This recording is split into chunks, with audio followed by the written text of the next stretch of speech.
Good evening, everybody. It is Steve Lookner with Agenda Free TV. We are here to bring you live coverage because there is a press conference coming up in about 8 minutes about the wildfire situation in Jasper, which is in Alberta, Canada.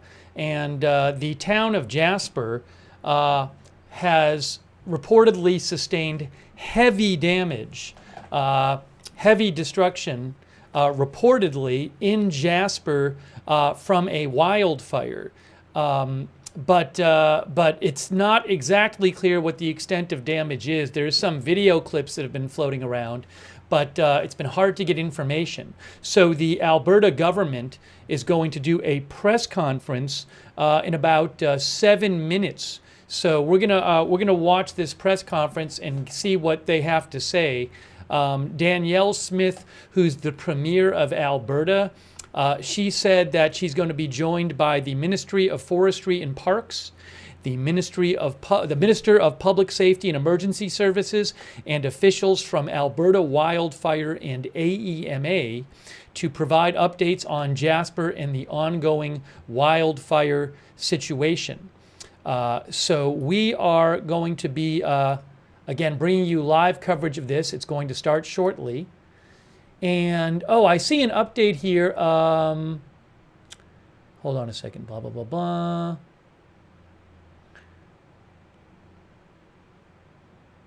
They're not sharing specific. Jasper National Park had a post about a half hour ago, and they said, due to the ongoing fire conditions and our focus on the response effort, it is impossible to share information about specific locations and the extent of damage at this time. So they said, while we understand people are desperate to know about the status of our community, homes and workplaces, businesses and cherished places, we will need to some time to stabilize this incident as we access and assess structures. We appreciate your patience and the community of people who have come together to support the people of Jasper and Parks Canada family.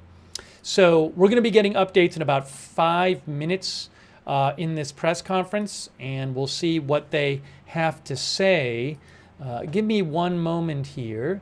Hang on 1 second, guys. But we're going to bring this live for you.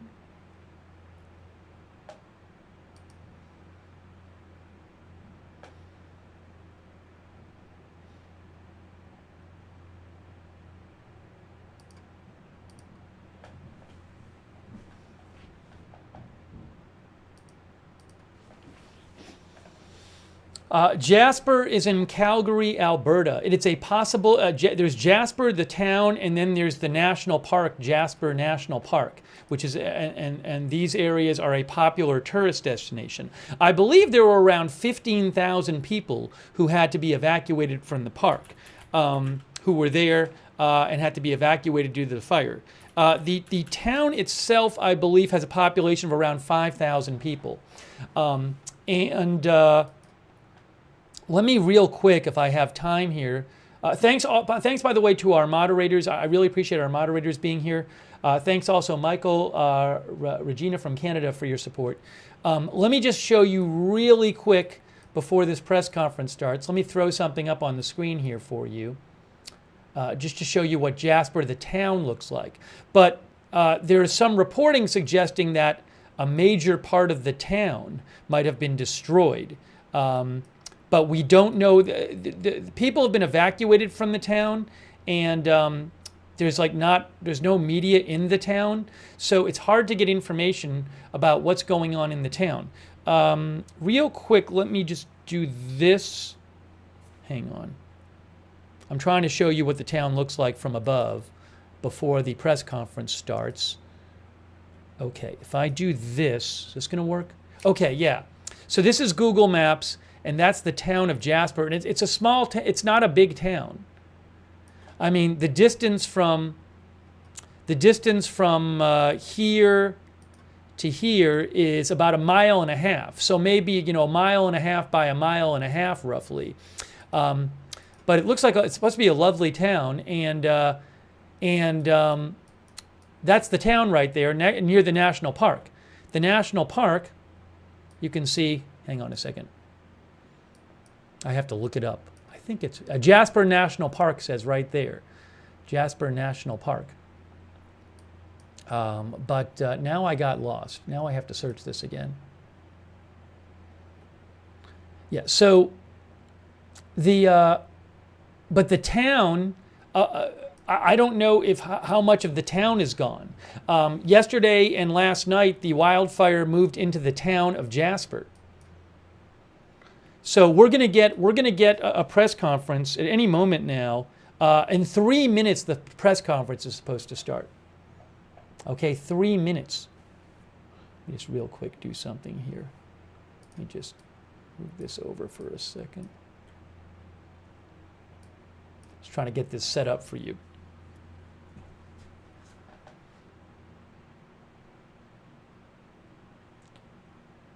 Did I mention Calgary? I didn't say Calgary, did I? Did I say Calgary in the description? I didn't say Calgary. I just said it's in Alberta. Anyways, Derek says it's closer to Edmonton. But you have Edmonton here. Oops, sorry, you can't see it. But real quick, just so I can show you. Edmonton is here. Calgary is here. There's Alberta here, north of the United States. There's Alberta, Edmonton, Calgary, and then there's Jasper right here. Thank you, Derek Elkins. I appreciate that. And there is Jasper. Oops. And there are, I don't know exactly where the press conference is coming from. I haven't seen that. But this is the Alberta government's going to be giving it. It's supposed to start in a minute and a half.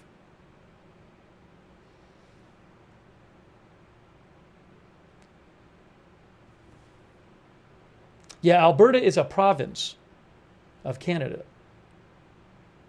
if I have that right. So in about a minute, it's supposed to start.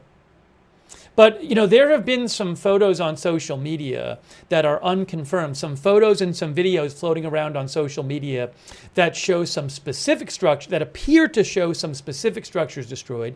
There's one video floating around on social media this morning, which I'm not going to show because it's unverified, but, and I don't have the rights to it, but there's one video floating around social media this morning of a car driving around Jasper showing block after block of just destruction from a fire.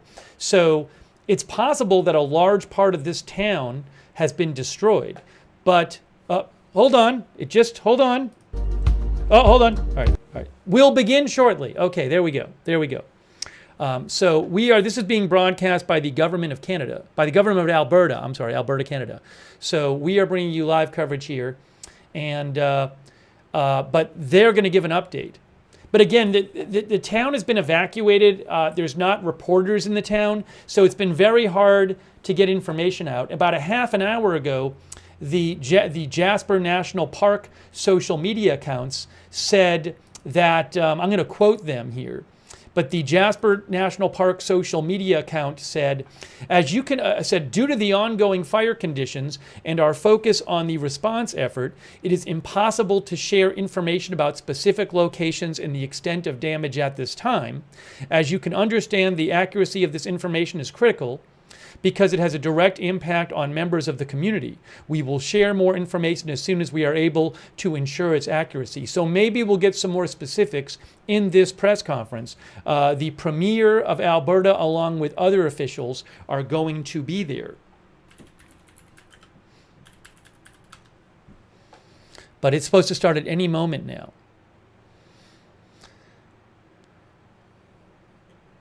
Chris McDonald says that area has been named the most beautiful place in the world several times. There is the park, Jasper National Park, and then there is, you can actually see right on the map. Well, I'm not going to show the map right now. I don't want to go for it. Well, real quick. Hang on. Let me just do this. Why is this? See, that's the town of Jasper is here, and then you see it says Jasper National Park here. So there's a national park, and then there's the town. I don't want to go away from that. And the town is small. Just eyeballing it, it looks like the town is about 1.5 miles by 2 miles. About 5,000 people live in the town. But they're evacuated. I don't know how much of the town is left.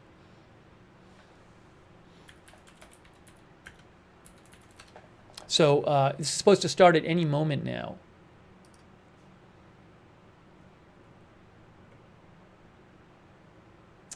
Hang on, I'm just trying to get you any other updates here.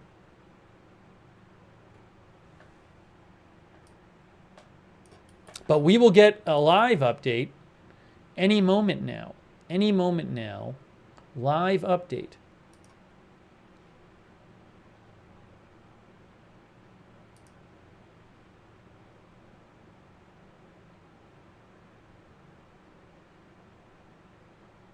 According to Stephen Guilbeault, who is the Minister of Environment and Climate Change in Canada, he posted about an hour ago saying that 25,000 people had been evacuated in 5 hours. I believe there were around 10,000 people in the town, which, if I remember right, I think is a combination of the people who lived there and the people who were visiting there. And I think, if I remember right, around 15,000 people were in the national park, and they were evacuated pretty quickly when this fire came into town.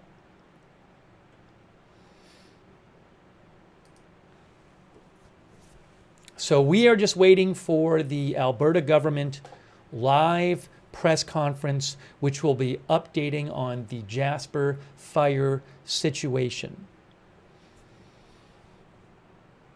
Our viewer Pepe Ulamak says Jasper gets a lot of seasonal workers. Thank you, Marcel Kern, for your support, by the way, and Remy Storm and David Spivak. I don't know if they've asked for the U.S.'s help yet, or if they've offered the help. I don't know what the situation on, if they need it or not. I do not know. But we should be getting an update shortly on this. Hey, really quick, let me just thank our moderators who are here. Sarah55 is here. Moonshine is here moderating. Thank you so much. Linda Belk and Larry moderate for us on X. As we wait for this to start, we're going to be bringing you live coverage of this press conference. Also, thanks to our moderators on Twitch. I Got That Fire, McBritches, Papa Bear, Sharon, C54, and Surly Dev. And also, I want to thank our Facebook moderators. Really appreciate them. And then afterwards, we'll take some comments from you after the press conference. We'll take some of your comments on the air. But certainly thoughts with everybody from Jasper. Again, it's possible that a large part of the town has been destroyed, but I don't have updated information on that. But maybe we'll get more in moments. Margaret Riley moderating over there on Facebook. Thank you.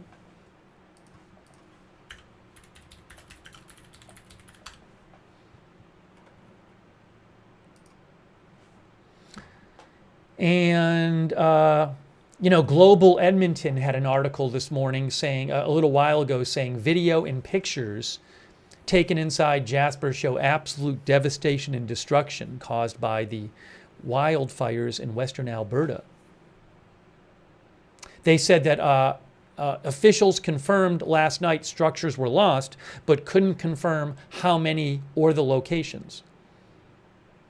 But there is one, and they talk about this in the article. I've seen the video. I'm not going to show it. I don't own it, and I can't verify it. But there is a video. Oh, so yes. So Global News said they confirmed that this video going around today on social media showing lots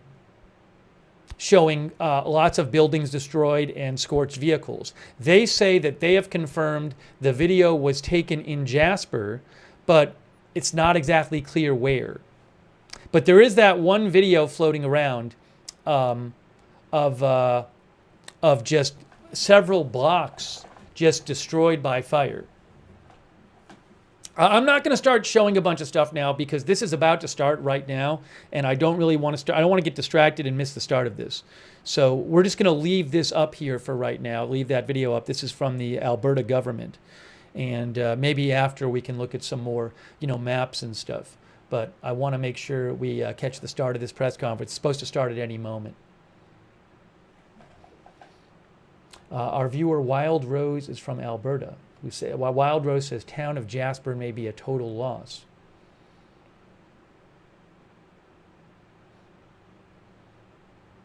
One pickled peasant says it has rained hard in the area. We are farther south and we have had rain. I did read a report that, and I'm trying a little while ago, saying there might have been some rain there today, but I need to go back and double check it. I don't want to give you guys false information.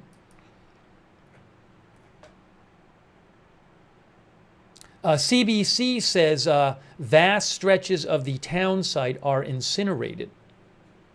And CBC also referred to this video floating around, saying that the video showed blocks upon blocks of buildings have been leveled by fire.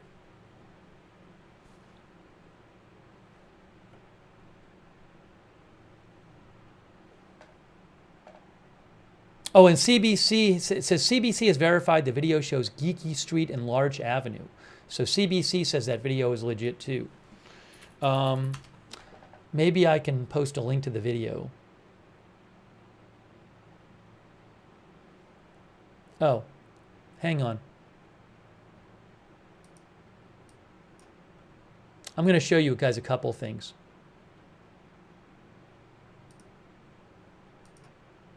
A journalist took some got some photos, so I'll post a link to the photos posted by Adam McVicker. Hang on.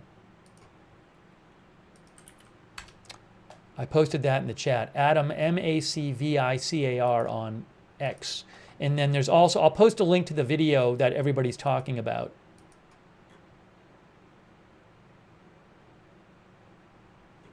Posted by Ryan Jesperson, who is a radio host in Canada, or a talk show host in Canada, it sounds like.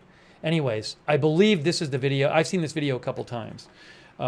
Purported, unconfirmed video. But I think this is the video that CBC and Global News talked about. I just posted that as well. I posted the link to it. I can't show it. I don't own the video.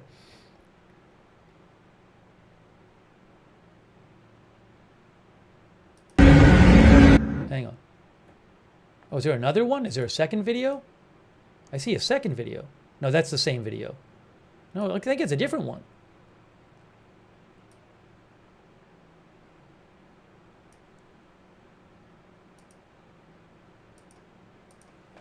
I'll post another unconfirmed video.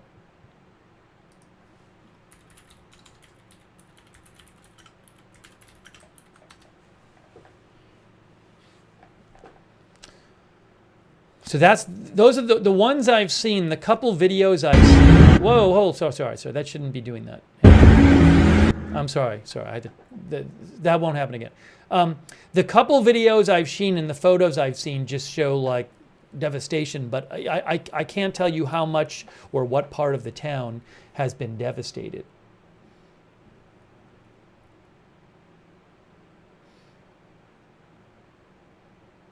Yeah, I don't know if the fire is out because of rain. I do not know. We'll find out shortly in this press conference what the latest is. But it's supposed to start any time now.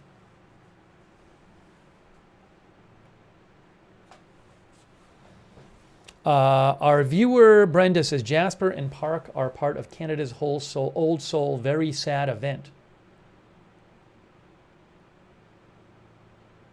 Darren Franson believes there are some firefighters from the U.S. there, mostly Alaska, I think. Yeah, I can't confirm that. Maybe there are. Gemini Rose said, had to cancel vacation for next week. I am sad now. I'm sorry to hear that. And thoughts with everybody in Jasper. It's just terrible. Thanks to our new member, Jan VP, by the way. We are waiting for this thing to start. Thanks, by the way, Zeromus, for your support on Twitch. We are waiting for this thing to start. But again, CBC and... Oh, hold on a second. I bet I can... Which one is this? Yes, so the first of the two videos that I posted in the chat, the links, where the car is driving from left to right, The car, you're seeing the scenery move by from right to, the scenery is passing by from right to left. CBC has confirmed that that is a video in Jasper. And it's multiple blocks of destruction. That's the one, I posted a couple videos in the chat. It was the first of the two, where the scenery is coming from your right and moving by to the left. The other one is posted by this account on X, which has been posting a bunch of Jasper stuff, called Yegwave. I don't know where they got it, but my guess is it's legit too, but I can't be sure of that. Yeah, I'm going to post the video again, the one... oh, did it not get posted here? Maybe I didn't post it like I thought I did. I thought I posted it. No, I posted it in the chat. I thought I posted it on my X account. Nope, I got to post it on my X account. I'll put the link in the video again. There, I just posted it on my account. Here is a link to this video posted by Ryan Jesperson, which also CBC had in their article. I just posted a link again. No, I'm sorry, that was not CBC, Global News. Global News had the same video in their article, and they said video inside Jasper shows wildfire destruction. So we're just waiting for this just to start.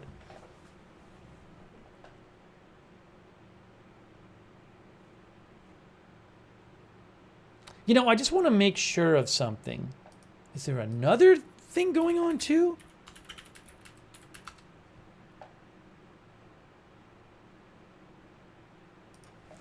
Is there any chance that there's another briefing going on? I don't think there's one that's being... I don't see... So they said that the Alberta government said this is going to start at 11:15 a.m., which is now past that, Mountain Time, I believe, or after the Parks Canada media availability. But I'm looking up Parks Canada, and I don't see them showing anything. So maybe they're doing some kind of media thing, Parks Canada, that's not televised, or at least I don't have access to it. I don't see it anywhere. But this is going to, it says we will begin shortly, as you can see. Yeah, it's 11:29 a.m. local time.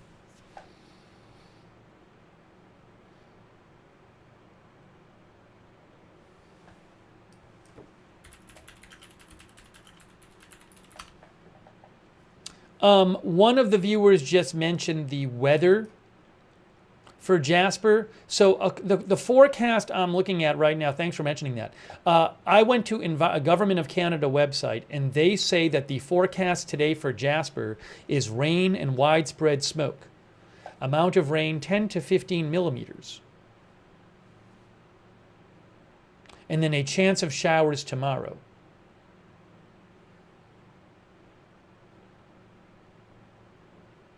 Current condition not observed. I read one report that said there might be an issue with like the weather observation post there or something. Again, because there's been the fire damage. So I don't know exactly what the weather is there right this second.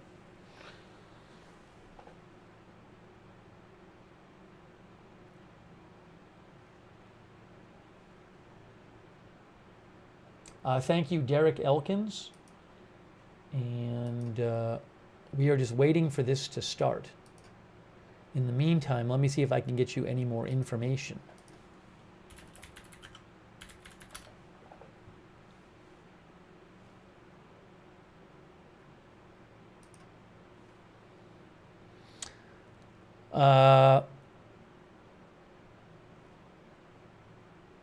Yeah, and there was actually an update from the Jasper National Park social media accounts about about an hour ago. So the social media account, the Jasper National Park social media account, say this emergency evolved rapidly from the first report of a wildfire start to the northeast of the town on the evening of Monday. So Monday night, just after 7 p.m., there was a wildfire that started to the northeast of the town. And then there was a second fire south of the town. And within 48 hours, both of those fires reached town. Yeah, I'm not going to a map right now because I don't want to miss the start of this. So that's why I'm not showing anything else, because this thing could just start and I don't want to miss the start of it. But we'll show a map after. So according to the Jasper National Park, on Monday night, 2 fires started, one to the south of town, one to the northeast of town, and within 48 hours, both of those fires reached the town. They say there are no injuries yet. Approximately 25,000 people were evacuated from the town of Jasper and Jasper National Park. All residents, visitors, and responders are safe. That's good news. Jasper National Park, which is next to the town, received a small amount of rain overnight. While the rain helped reduce fire activity slightly, it is not enough to have made a meaningful impact to the overall wildfire situation, which remains out of control. There are people from across Canada helping to respond to this emergency. Parks Canada, the Municipality of Jasper, and our partners from Alberta and across Canada are continuing to respond to this emergency. Jasper National Park also updated about an hour ago, significant structural firefighting reinforcements arrived throughout the night and have continued to assist with firefighting efforts in the community overnight and this morning. They say, we are thankful to all of our partners and municipal fire agencies who have sent resources to help protect our community and national park. We also wish to acknowledge and thank all the communities who have received everyone who has been displaced by this fire. And then they said, due to the ongoing fire conditions and our focus on the response effort, it is impossible to share information about specific locations and the extent of damage at this time. This is from an hour ago. As you can understand, the accuracy of this information is critical because it has a direct impact on members of the community. We will share. Oh, here we go. Here we go. Hold on. Here it is. In the last day or so, we have all seen on the news and social media the horrific pictures and videos coming out of Jasper. Homes and businesses have been lost to a wildfire that people are calling a wall of flames. There is no denying that this is the worst nightmare for any community. To the residents of Jasper and those displaced far from home looking at the images of your town on TV and online, the feelings of loss and fear and loneliness must be overwhelming. But you are not alone. All Albertans are with you. For many generations, the town of Jasper and the parks surrounding it have been a source of pride. With some of the most beautiful scenery in the entire in the world. Our grandparents visited to experience the majesty of this place with its mountains and lakes and meadows.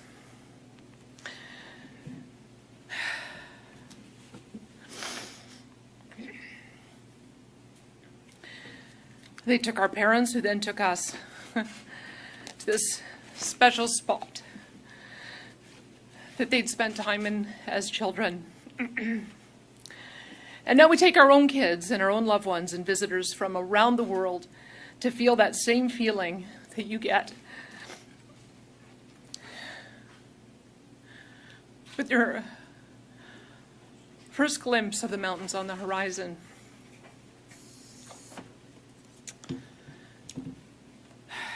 A feeling that even though you've just left home, you're coming home.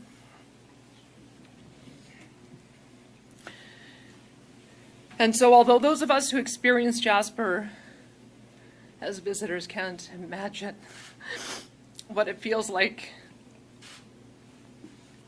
to be a Jasperite right now, we share this sense of loss with all of those who live in the town, who care for it, and who have helped build it. Jasper, we will continue to stand by you, and as everyone works to get their feet back under them, and as we look forward to recovery. Right now, the wildfire is still out of control, and crews are working in dangerous conditions to try and protect critical infrastructure in the town. So to the brave men and women currently on the ground in Jasper, I want to express my deep gratitude and the gratitude of all Albertans.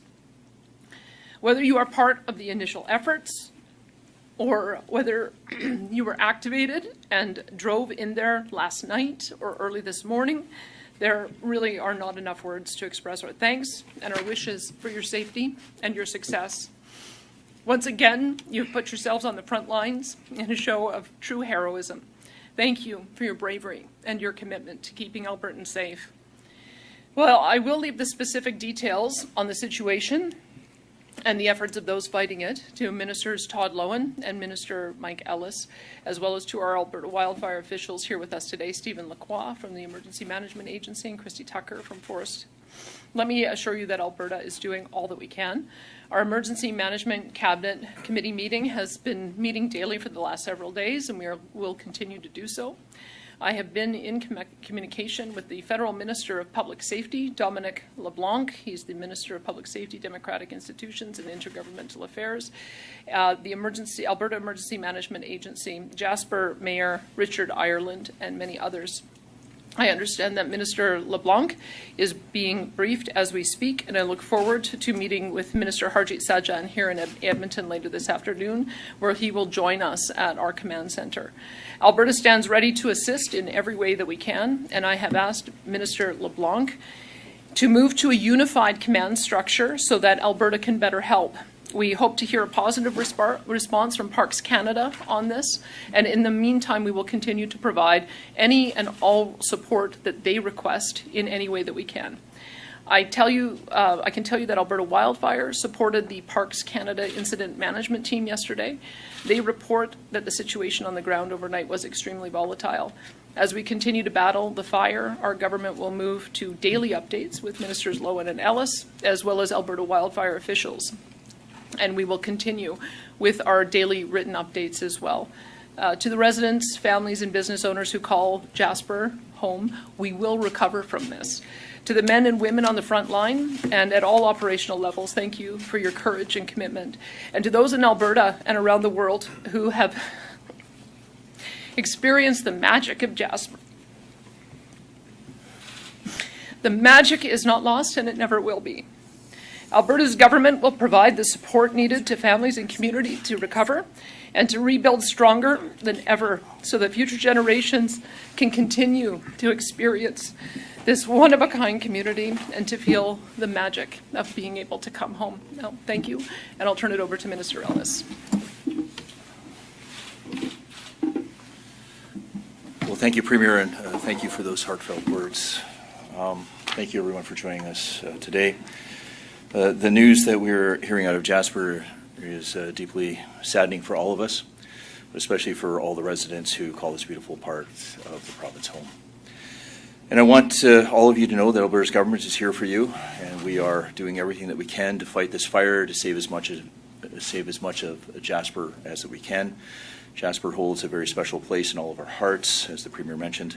We all have a memory of our first visit and being struck by the wonder of this awesome beauty of the surrounding natural landscape, which is why this fire and the destruction it has caused is so devastating for all of us. The municipality of Jasper and Parks Canada, as the unified command for this wildfire response, will be in the best position to provide details on the exact impacts of the town and the national park. Officials at all levels continue to work together to protect everything that we can and, of course, to support evacuees. I commend wildland firefighters who are working tirelessly to prevent the fire from reaching our town sites throughout Alberta. The Alberta Emergency Management Agency has helped the municipality request structural firefighters from Hinton, Edmonton, and 32 other municipalities, plus Lakeland College and industrial firefighters from across the province as it relates to Jasper. I assure you that we have made efforts to mobilize every resource available to bring relief and support to the community. The Provincial Emergency Coordination Centre is now at a level 4 activation to ensure full coordination across the provincial government. Our staff helped arrange staging grounds, meeting points, hotels for all those involved in the situation on the ground. And we continue to have field officers embedded within the local incident management team to help make connections between local authorities, first responders, government ministries, and municipal resources in other areas. I want to reiterate that Alberta Health Services and Emergency Medical Services safely evacuated patients from the area, including both acute care patients and designated support living residents. Patients and designated supporting living residents were transported to healthcare facilities in Edson and Hinton. 2 patients were flown to Prince George. We're also aware that the Seniors Lodge was evacuated separately. Alberta Health Services has contacted families of those impacted and will continue to provide information as needed. Reception centers for evacuees have been up and running in Grand Prairie, Calgary, Edmonton since Tuesday. Staff are working around the clock to provide mental health supports for all those impacted. Municipal emergency social services teams located at each reception center have been welcoming evacuees for the past few days. They're providing support for immediate basic needs with a focus on providing food and water, a place to stay, supports for physical and emotional well-being. I'd like to commend and thank the cities of Edmonton, Calgary, Grand Prairie for stepping up and accommodating their fellow Albertans at a time of need. And to all other municipalities who have stepped up to offer support in the firefighting effort, thank you. Thank you on behalf of all Albertans. Apart from the situation in Jasper, the Municipal District of Bighorn issued an evacuation order for the area east of Highway 40 and west of Ghost Public Land Access Point. A reception center continues to be open to evacuees in Water Valley Community Hall. An evacuation alert is also in effect for residents of the surrounding area, meaning that they should be prepared to evacuate with little notice. There are resources that can help people to get ready. That's at alberta.ca/be ready. On that webpage, the public can find everything from a list of items to pack, details on how to prepare your pets, your vehicles in the event of an evacuation. In addition to the areas I previously mentioned, evacuation orders are also remain in effect for Little Red River Cree Nation, including the communities of John Doerr Prairie, Fox Lake, and Garden River. The Municipal District of Opportunities evacuation order of Chippewa Lake is also still in place. The evacuation order for Janvier 194, part of the Chippewa Prairie First Nation, and the evacuation alert for the hamlet of Janvier were both lifted by the local authorities this morning after some helpful rainfall. We continue to ask residents in all affected communities to listen to local officials, follow any evacuation orders and instructions that you may receive. Follow the Alberta Emergency Alert app and website, your local municipality for evacuation information and available services. Alberta 511 also provides an up-to-date information on highway closures and conditions. The estimated number of evacuees province-wide remains at more than 17,500. This number is still limited to people who are displaced from their residence or who need supports. While there were an estimated 25,000 people in the Jasper National Park at the time of the evacuation order, the vast majority of these people were visitors with other places to return to. I'll reiterate that to those under an evacuation order to please register online as an evacuee at emergencyregistration.alberta.ca. Doing so will help access resources and important information like updates and reentry plans. Individuals who are a part of a mandatory evacuation order exceeding a minimum of 7 days, including temporary foreign workers, are eligible to receive a one-time payment of $1,250 for each adult and an additional $500 for each child under the age of 18. Residents of the following communities can apply for emergency evacuation payments: the Garden River community within Little Red River Cree Nation, Janvier 194, which is part of the Chippewa Prairie First Nation, and Chippewa Lake. We are ever and forever grateful for the work of wildfire personnel, local authorities, and emergency officials. Our thoughts are, of course, with the families and the businesses and workers who are wrestling with the thoughts of their own homes and livelihoods and their sense of security. But in times like these, we invariably witness an unwavering spirit of community, and that's what we've seen here in Alberta. The bravery of our firefighters, the dedication of the first responders, emergency management personnel, and the compassion of EMTs and social support workers is truly inspirational. I understand that many Albertans are facing an extremely trying time at present. Know this, your fellow Albertans are with you. Alberta's government is here for you. Along with our various interagency partners, we will continue to work diligently to support you, protect your communities, and I thank you, and I'd like to now invite Minister Lowen to make a few comments. Thank you.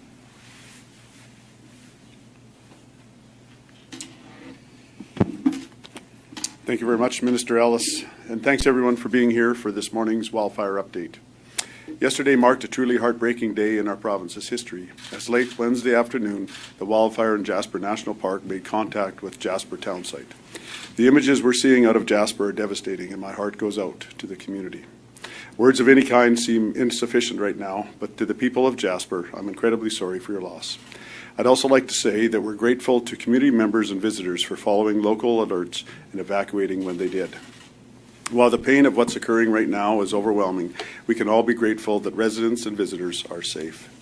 We're thankful, too, for everything our brave firefighters and emergency responders did to try to battle the fire. We know without these firefighters, things could have been even worse. This wildfire is under the command of Parks Canada, and we are assisting them with all available assets and have offered up any help that they require. Alberta's government will continue to lend support to firefighting operations in the region. So far, we've sent firefighters, support personnel, water trucks, a dozer group, helicopters, and air tankers to assist with response on the Jasper wildfire. Alberta's government is also sending an incident management team to help assess the situation, and we have personnel and resources standing by to help as needed. I'd also like to thank our federal partners for responding as quickly as they did to our urgent request for help from the Canadian Armed Forces. We're currently strategizing the best way to utilize these firefighting resources. Alberta once again finds itself in a difficult and dangerous situation due to wildfires. Heightened wildfire danger and activity have taken their toll on the well-being of countless Albertans and communities, and danger levels look like they'll remain high in many areas for the foreseeable future. Alberta currently has over 170 active wildfires burning throughout the province, with more than 50 of these classified as out of control. Many of the wildfires we're seeing at this time of the year are lightning caused, and we unfortunately can't control the weather. But what we can do as a province is exercise extreme caution. Now more than ever, make sure you follow all local advisories and restrictions. While it may not always feel like it, our actions and choices as Albertans play a crucial role in keeping our province safe. Preventing further human-caused wildfires and doing what we can to support our emergency responders will allow them to do their jobs more effectively. Before I hand things over to Christy Tucker, I want to say once again how incredibly grateful we are for the work of all wildfire personnel, local authorities, and emergency officials who are battling wildfires across the province to keep Albertans safe. Thank you as well to our provincial, federal, and international partners who did not hesitate to send their highly experienced and trained wildland firefighters to support our hardworking Alberta personnel. The situation unfolding in Jasper is gut-wrenching. Nothing will change that. But to the residents of Jasper, know that Alberta is with you. Thank you.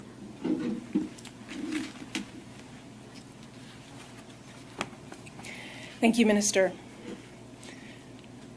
There are 176 wildfires burning in the forest protection area of Alberta. 54 of those are out of control, 50 are being held, and 69 are under control. Rain in the northern half of the province has reduced some of the wildfire danger that we've seen there over the past week, but the danger remains extreme in the northeast and the south of the province. There's still smoke in the air, which may cause concerns for people around air quality.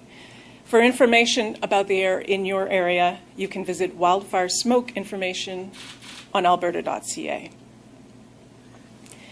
We've seen this week the effect that strong winds can have on the intensity and spread of a wildfire. We're expecting more of those winds in the province today, which will raise the fire danger for those areas particularly that didn't get much rain.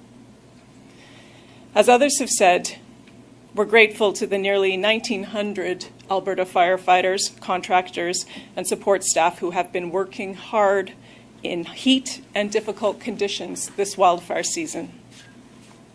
We're also grateful to the Australians who arrived this weekend, and we'll be welcoming at least 400 additional firefighters from overseas in the coming days.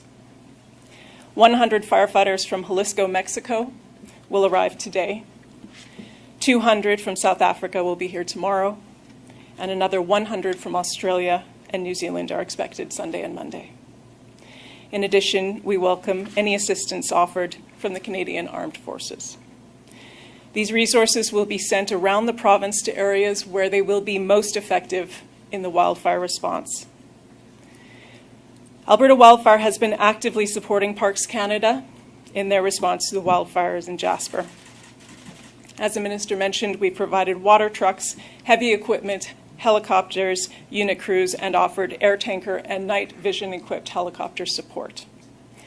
We've also helped with wildfire intelligence and in assisting the relocation of the incident management team in Jasper. This is a high priority wildfire, and we have aircraft, firefighters, and more support staff standing by to help. An incident management team is mobilizing today and tomorrow in order to support that response. The loss in Jasper is felt by everyone in the wildfire family, as it is by all Albertans. But we know we have a job to do, and our firefighters and support staff will be out there doing it today and for the rest of the season, whatever it brings. Thank you. Thank you. We'll now enter the media Q&A portion. We'll start off here with questions in the room before going over to the phones. There's just a microphone in the middle of the room here, and we'll go to our first question at the mic. Please state your name and outlet. Naramanisa with CTV Edmonton. This is for the Premier. We were looking for some clarification when it comes to who calls the shots for this fire. When it was first detected, when it was inching towards town, because it is a federal park, who calls the shots? Who is in charge of this right now for this firefight? Parks Canada is in unified command with the municipality of Jasper, and we are providing whatever assistance that they ask for. I think Minister Lowen indicated the ways in which we provided some support. We've positioned our equipment, and we remain on standby to do whatever it is that they request. Minister Harjit Sajjan is coming today, and we're going to talk about moving so that we can also be integrated in that unified command. We'll see if we can move towards that. It will allow for us to just be more integrated in the decision-making on that. And you talked about a unified command center. Mm-hmm. What is the reasoning for that? How it would help, like with provincial and federal supports, and kind of talking about when you mentioned that the feds are in charge, but mm-hmm. you guys also called for military support. So who makes that call then? For an earlier call on that. I'd been in touch with the Prime Minister's office through my staff. Minister Ellis had been in touch with his counterpart, and Managing Director Stephen Lacroix had been in touch with the military as of July 18th, letting them know that a call might come in. The ultimate decision on who to bring resources in at the moment is with Parks Canada in unified command with the municipality of Jasper. If we were able to be part of unified command, there's just a few things that when I raised it with Dominic LeBlanc, we can't just send equipment into federal airspace without coordination. You can't send in unmanned aerial vehicles, which we use with infrared. We can't send in our helicopters with night vision. We can't send in water bombers without being integrated with them. That's one of the reasons. We also are very quick to respond with dozers to be able to create fire guards, and so we can't do that without them giving the order that to assist in building those fire guards and putting dozers around. We also have a bunch of new equipment, as I've mentioned. We do night vision helicopters to allow us to get a sense of where the fire is so that we can place crews. We would be able to bring that to bear. We have also changed to doing night firefighting. We found that we have the ability to get ahead of the fires when there's night firefighting. They don't do that, as I understand it, with Parks Canada, so that would be another thing that we would be able to bring to bear. And then we also have a lot of resources with the urban wildfire interface. We put an RFP out to 4 different companies that are able to put essentially a wall of water up to match the wall of fire, and so these are the kind of resources that we would bring to bear as part of unified command. Darcy Robchan, City News. I think this might be for Christy Tucker, but can you speak to any impact at all that the rain in Jasper has had, if any, on the situation there? Well, I can't say precipitation is always welcome in that it increases the humidity, even if it doesn't fall directly enough water falls on the fire to really suppress the activity fully of the fire. But raising the humidity does tend to lower fire behavior. I saw a statement from Parks Canada today, and they are really best placed to speak to the exact conditions on the fire. But they did say that they did receive some rain. Reports in the area say there was rain on and off overnight, but it really wasn't sufficient in order to really make a humongous change there in the fire that they're dealing with. So this is still obviously a long-term firefight for now. My next question will be for one of the ministers or the premier perhaps, but just with the level of destruction that we're seeing in Jasper, can you talk about the potential to expand benefits for evacuees who may be away from home for a long time? Well, one of the ways in which we support evacuees is that we set up the emergency response centers. As Minister Ellis mentioned, we have them in Grand Prairie, Edmonton, and Calgary. We also provide support for them to be able to go to hotels and be able to get meals. Our program kicks in after day 7, $1,250 per adult, $500 per child, and so there's already 3 communities that have been out 7 days or longer that are going to qualify for that. Minister Ellis mentioned that, but we have a long-term recovery that we'll have to work with our federal counterparts on. We're seeing potentially 30 to 50% structural damage. To give you some idea, I mean, you've seen the images as I have. We don't know particularly which structures have been damaged and which ones have been destroyed, but that's going to be a significant rebuild and significant displacement for a long period of time. Fire is one of those types of hazards that is normally covered by insurance, and so we'll integrate with insurance companies to make sure people have the long-term support to be outside, and then we'll have to have a conversation with our cabinet if there's any gaps that need to be filled. Did you have any more to say on that, Minister Ellis? I think you're going to be speaking with the Prime Minister. Yeah, but sorry, I should just mention, you can add if you want. I believe we've lined up a call with the Prime Minister for 2:30 today, and Minister Harjit Sajjan will be here as well. So, and I've been in touch with the Intergovernmental Affairs Minister, Dominic LeBlanc, and we'll do a briefing afterwards. So at the moment, we still have to put all the fires out. We still have to deal with the immediate emergency and make sure that there isn't more structural damage. And then once that's stabilized, we'll have to do an assessment to get into recovery. Yeah, go ahead. Hey, thanks, Lisa Johnson with the Canadian Press. Premier, you mentioned 30 to 60% structural damage. I'm wondering if you can give us a few more details of what critical infrastructure is left in the town that now needs to be protected. All I can say, I mean, we haven't had a line of sight on what has happened. As you probably saw, when structural firefighting is very different, because when structures start to burn, it sets off a toxic amount of chemicals in the air. So many of the Parks Canada officials had to leave last night, and so there was structural firefighters that remained. I think what you're seeing is just some of the images online that some of those folks on the ground have been able to take and post, but we don't have any more confirmation other than what we've all seen on Twitter. We're going to be making sure that we get a full briefing from Parks Canada. I understand that there's emergency meeting of the DMs with Minister LeBlanc right now. We'd been told that Parks Canada is arranging for some kind of more formal briefing. I don't think that they've pinned down a time on that yet, but they'll be the ones who have the direct line of sight on what the structural damage looks like.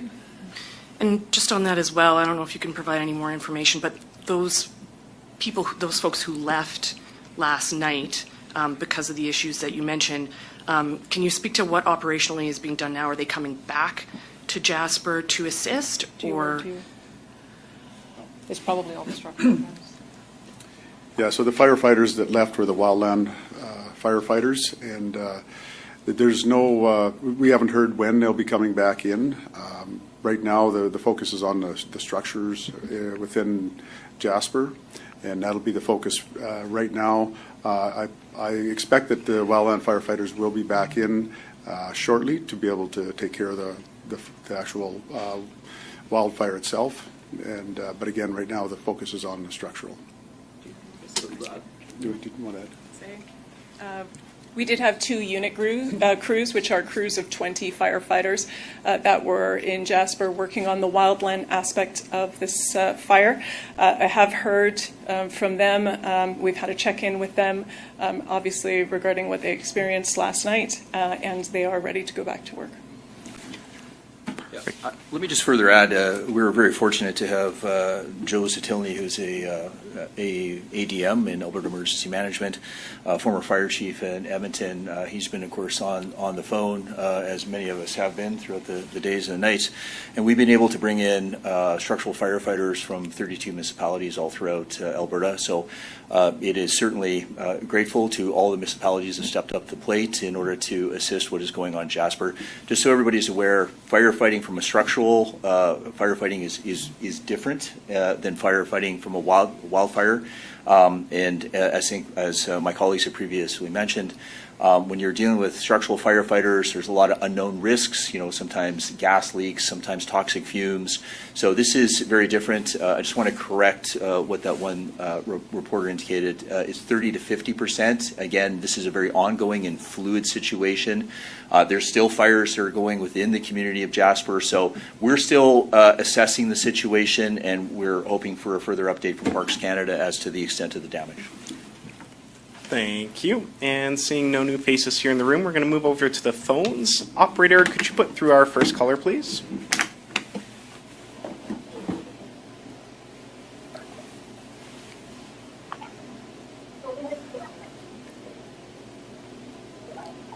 Operator, could you put through our first caller on the line, please? The lines are open. Mr. Charles DeLyle. Hello, Charles DeLyle, Radio Canada, Alberta. My question is for Steven Lacroix, if he could answer in French. Basically, what happened? What, did it move too quickly? Can we get an answer in French? Oui, je vais répéter ce que la première ministre a déjà mentionné. Ce qui est essentiellement arrivé, c'est que les vents extrêmes ont fait en sorte que le feu a augmenté de façon totalement incontrôlable et progressé vers la municipalité de Jasper. Donc, c'est essentiellement ce qui s'est passé. Pas grand-chose qui pouvait être fait de plus. Et aussi, je mentionnerais que c'était tout sous l'égide de Parcs Canada et de la municipalité de Jasper qui gérait l'incident, qui est en fait dans un parc national sous laquelle, à ce moment-ci, la province, bien contente d'entrer en une forme de commandement partagé avec les deux autorités que j'ai mentionnées, et sous l'égide de Parcs Canada et de la municipalité de Jasper, encore une fois. Merci. Yeah, so essentially, I kind of repeated what the Prime Minister said. Stated that the fire became out of control, or was already out of control, but it was uncontrollable, is the way I would depict it, due to the wind gusts that brought the fire up to about 100 meters high at one point, and covered an inordinate amount of space in a very little amount of time, which led us to the situation that we're in. I also mentioned that Unified Command is actually between the municipality of Jasper and Parks Canada, and that we're trying to find a way to insert ourselves in that construct to be at the table, influencing and sharing in the decisions that are being made to deal with this issue. Thank you. And did you have a follow-up, Charles?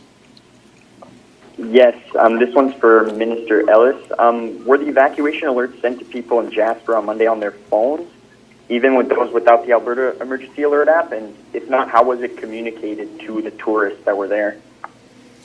Well, I might get Stephen to supplement this, to be honest with you. But yeah, we, of course, utilized our Alberta Emergency Management System to make sure that alerts were sent out to everyone. Obviously, there are, of course, the challenges of people that are backpacking and hiking and camping like that. But we, of course, utilized our local police, the RCMP of area, to also engage their resources in order to assist with locating and evacuating people out of the area. But I don't know if you can explain a little bit more, Stephen. Yeah, very briefly. Thanks, Minister. Yeah, I would add that the Alberta Emergency Alert System, so broadcast intrusive and application were used. The municipality of Jasper also used their own tool that they have called Voyant. I believe you and to be perfectly honest, this is a question that should probably be addressed to Parks Canada and Mayor Ireland and his team. But that's what transpired. There were 200% checks done by the RCMP in town, door knocking, door to door, to make sure everybody was out. I know that Parks Canada went out and sought out backcountry campers and notified them that depending where they were in relation to the fire coming, they could hitch a ride with the helicopter that found them, or they needed to hike back to their vehicles and get out of the park. So that's as much as I know. Thank you. Thank you, Charles. Could we get it in Operator. French? OK, Charles, je vais essayer de me rappeler de ce que je viens de mentionner en anglais. Donc, on a une application, telle que mentionné, qui distribue les alertes de façon intrusive sur les téléphones de toutes les personnes qui sont dans, disons, la région géographique de l'alerte. Il y a aussi une application qui permet de distribuer ces alarmes. La municipalité de Jasper a aussi un autre système qui s'appelle Voyant, qui ont utilisé. Par la suite, la GRC a visité 100% des résidences de la municipalité de Jasper. Donc, la journée même où l'alerte a été donnée et le lendemain pour s'assurer que tout le monde avait quitté les lieux. Parc Canada a aussi fait ce qu'il y avait à faire pour aviser les campeurs qui étaient dans l'arrière-pays en train de camper ou de faire de la randonnée pédestre ou de l'alpinisme. Et finalement, moi, c'est une question qui était peut-être mieux adressée, encore une fois, à Parc Canada et à la municipalité de Jasper, qui ont été les autorités qui ont émis l'alerte en premier lieu. Merci. Thank you, Charles. And operator, could you put through our next caller? The next one is from Vincent McDermott. Please ask your question. Hi. This would probably be for everybody here. After the 2016 wildfire in Fort McMurray, Alberta announced evacuees would get emergency financial relief 2 days after the evacuation. Jasper has seen similar destruction to Fort McMurray. Actually, if we're talking percentage-wise, Jasper lost a greater percentage of the town. So why not just authorize those payments now? I mean, does anyone here really believe this evacuation will last fewer than 7 days?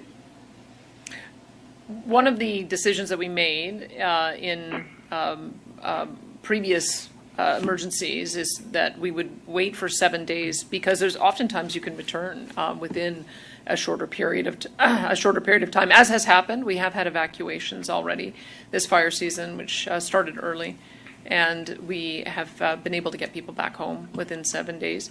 There is a Treasury Board process that we have to go through in order to be able to accelerate or expedite that. And so we'll be meeting as an emergency management committee each day, gauging it. But the main thing that people need right now is to have the immediate support. So the support of the hotels, the food, the emergency evacuation, that's part of the reason why we wait until 7 days, because we know that we have a lot of support that we're able to give as people are figuring out where they're going to go, find out whether they're going to be able to return home, find out whether their home is going to survive. We'll gauge it. We'll listen to feedback about how people are feeling. But we know that this is going to be, for many people, a long-term period of time that they will be out. We'll have to obviously work with their insurance companies to ensure as well that they're able to get the support payments through insurance so that they can be supported that way also. But we do want to do whatever we can to be supportive. And did you have a follow-up, Vincent? Sure. Well, Fort McMurray had the advantage of high vacancies during the wildfire because the oil sands boom had just ended, and the main industry up here was able to restart pretty quickly. So Jasper, does not have high vacancies, and tourist infrastructure is in rough shape. So are there any ideas about where residents who lost their homes will be staying while they await their rebuild? Look, I mean, we're right in the middle of fighting fires still. There's still dangers in the community. There's still structural fires occurring. So I think in any development of an emergency response. You have to deal with the immediate fire and the immediate danger, which is what everyone is doing. We'll continue meeting as an emergency management committee to identify the steps along the way once we do move into recovery and have a better sense of how many people are going to be displaced. But I think it's a bit too early for us to plan that until we know we have some certainty about what structures have been damaged. Thank you, Vincent. Operator, could you go ahead and put through our next caller, please? Yes, the next one is from David Staples. Please ask your question. Thanks for taking my call. I'd just like to clarify a point that was raised earlier. Premier, you mentioned that Alberta has the capacity to fight fires at night with helicopters and, if I'm not mistaken, you said water bombers. What is the difference when it's run by Parks Canada? For them to use that kind of equipment, what's the process where they can use that kind of equipment, that night fighting ability? And was that requested, if it's their responsibility to request that, was that requested earlier this week? And has that been used there, or was it not used? Well, I can tell you that what we learned last year by having over 2 million hectares burned is that Minister Lowen recognized that fighting with the weather and the change in temperature was really going to be the most effective way for us to get ahead of it. So as you've heard, we've had hundreds of fires around the province that we have been lead on. And our approach there has been to do exactly that, to use night vision helicopters where we can, identify the fire, send in teams at night, and be able to douse them right after they start so that they don't grow out of control. So I'll turn it over to, that's become our standard practice, where it's where we can do that and where we do have the authority. I'll turn it over to Minister Lowen to talk about Jasper in particular. Yeah, so the process with Parks Canada is they make requests because they're in control of the situation there, and they make requests, and we've provided that. When they make requests for this equipment, for instance, night vision helicopters, then we provide the personnel, the helicopter, and everything to help fight that fire, and that's the way it's worked in this situation all the way through. We've provided Parks Canada with every request that they've had, we've fulfilled, and made sure that they had every available resource that was possible. So I'm not, Christy, did you have something to add? I just say we have used night vision enabled helicopters very effectively so far this season. They allow us to understand the perimeters of a fire and even fight the fire overnight while the activity is low. We did make night vision helicopters available to Parks Canada to use on the wildfire in Jasper last night. Unfortunately, conditions meant that aircraft were not able to fly because of that extreme weather, smoke. It's not possible to fly in all conditions, unfortunately, and we were unable to use night vision last night. Thank you. And David, did you have a follow-up? Yeah, so usually when there's a massive wildfire in Alberta, there's often major reports that come out investigating best practices and what caused it. We already have, of course, tons of theories and ideas about what caused this fire. And I'm just wondering what the post-mortem process will be for this particular fire. Will Alberta be involved, or will it be just a federal post-mortem because it's a national park fire? Or do you know that yet? Like how we're going to get to the bottom of how maybe we can avoid this kind of thing in the future? Well, what we'll be proposing to Minister Sajjan when he joins us today, and I hope that we'll be able to proceed on, is a joint inquiry into finding out best practices. You may recall we passed legislation in the spring session that gives us the authority to step in any municipality when we see that they might be overwhelmed or when it goes cross-jurisdiction. There's a reason why we did that, is we didn't have the authority to do that all over the province. And we understood that federal land is federal jurisdiction. We figured that mutual aid agreements would be enough for us to be able to provide support.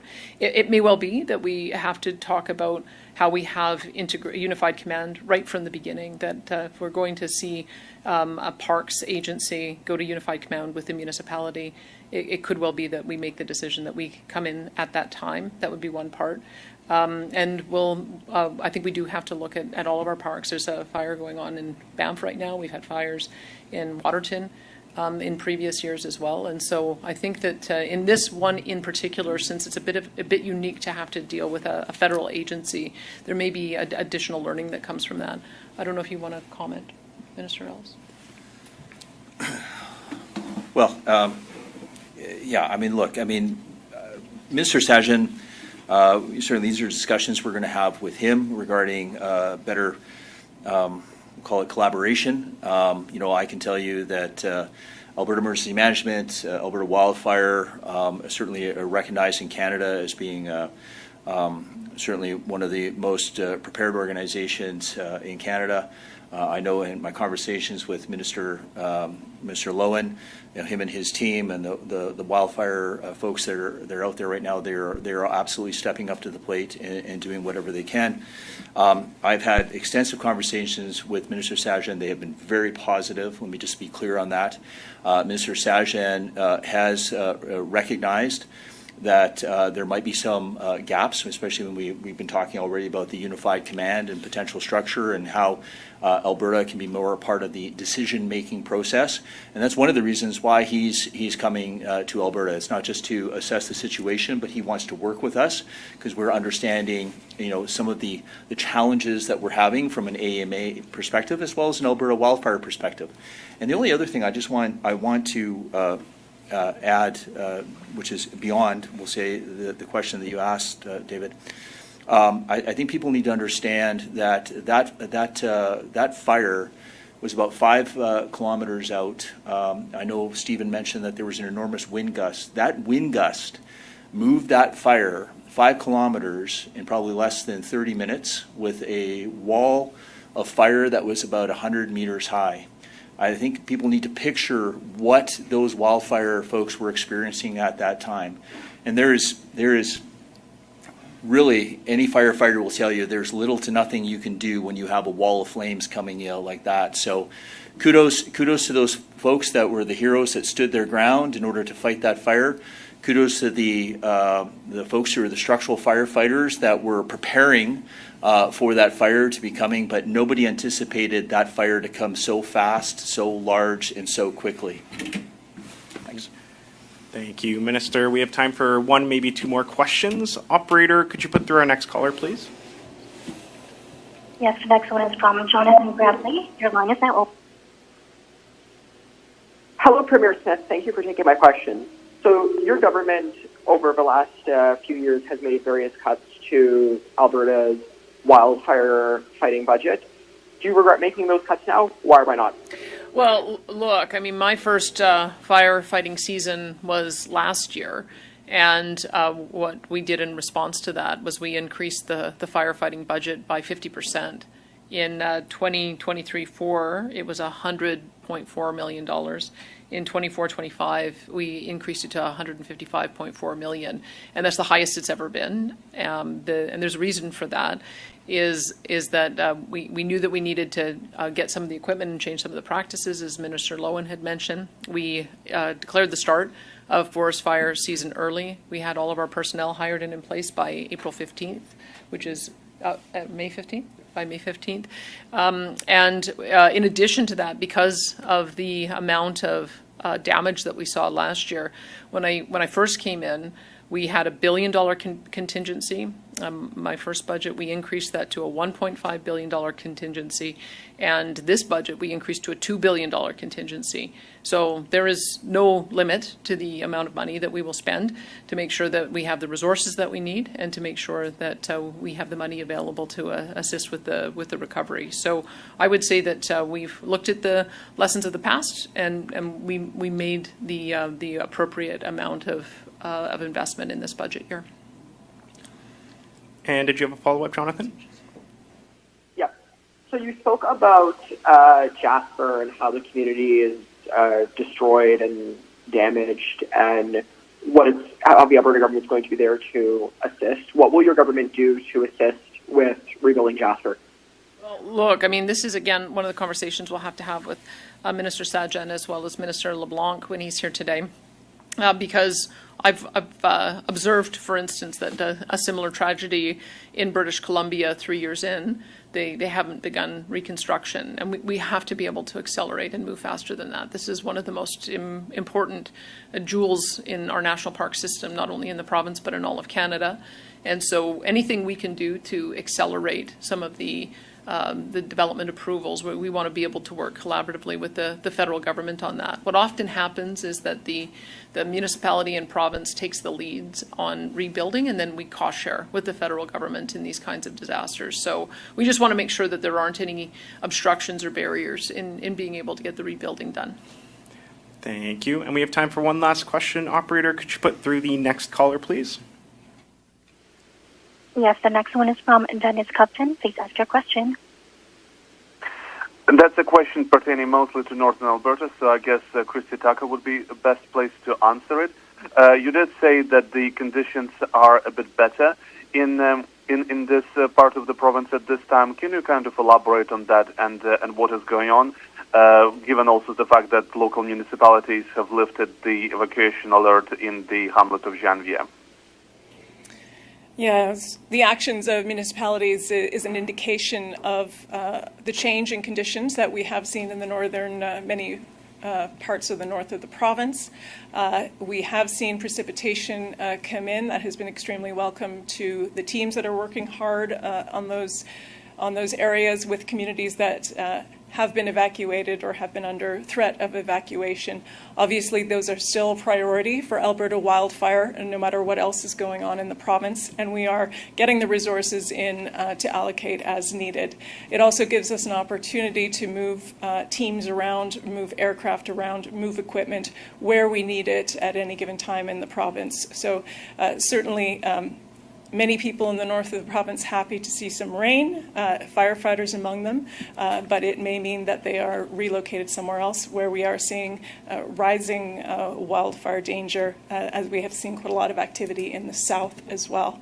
And one of the things to mention to people in the south of the province, many haven't experienced the same kind of conditions that we have seen up north, and they're getting them now. Things are very dry and very hot. And we are seeing winds in that area of the province, and we've seen the effect that wind can have on fire.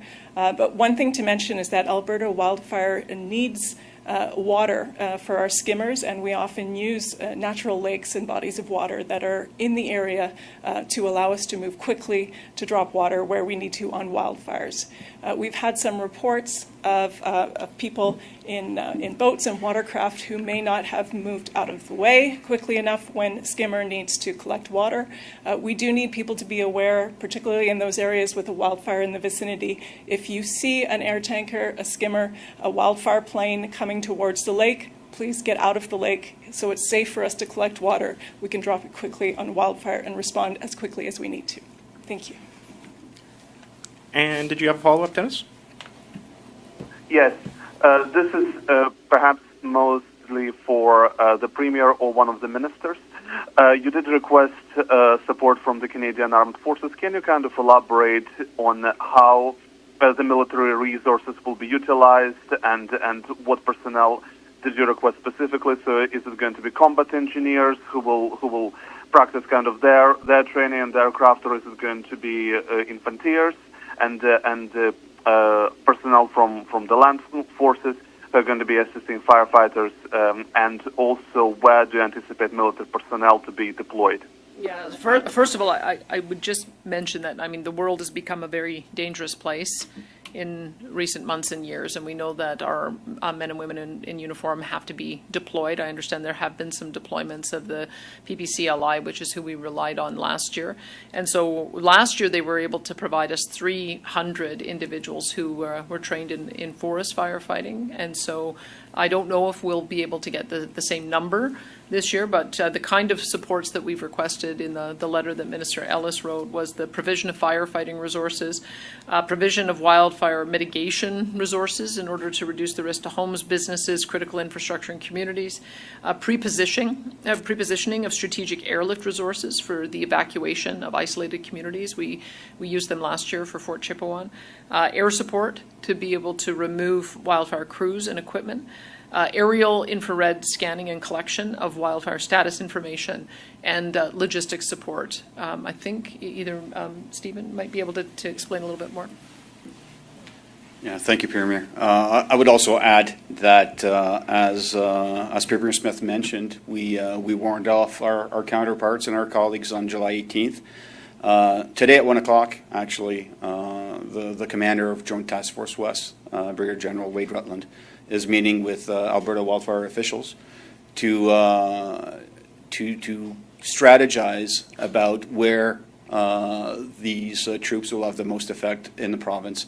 So then we can expect Joint Task Force West's resources arriving in the vicinity of where they will be deployed for reconnaissance, and then troops following on after that. So it's an open dialogue and conversation as to where the military is best suited to be employed by Alberta Wildfire, what Alberta Wildfire sees in terms of what's happening on the landscape for the next days or weeks, and that determination is about to be made actually starting this afternoon. Thank you. Thank you. And that's all the time we have for questions today. Thank you, everyone, for joining us. Everyone. All right, so what we heard, I kind of want to play, I might replay the Premier of Alberta, what she said at the start of that broadcast. Oh, let me just fix the headline here real quick. But oops, here, I'm just fixing the headline. Sorry.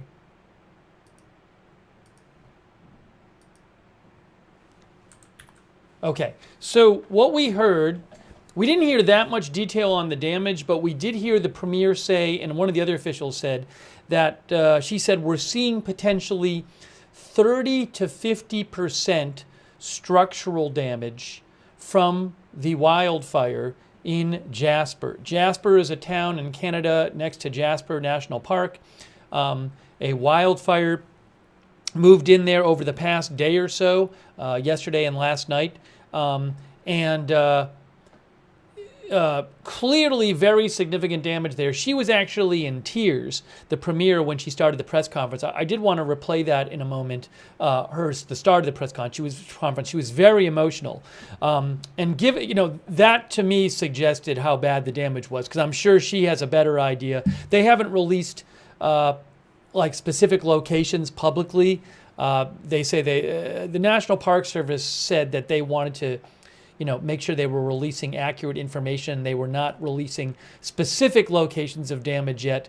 A couple hours ago, the Jasper National Park social media account said, due to the ongoing fire conditions and our focus on the response effort, it is impossible to share information about specific locations and the extent of damage at this time. They also said, as you can understand, the accuracy of this information is critical because it has a direct impact on members of the community.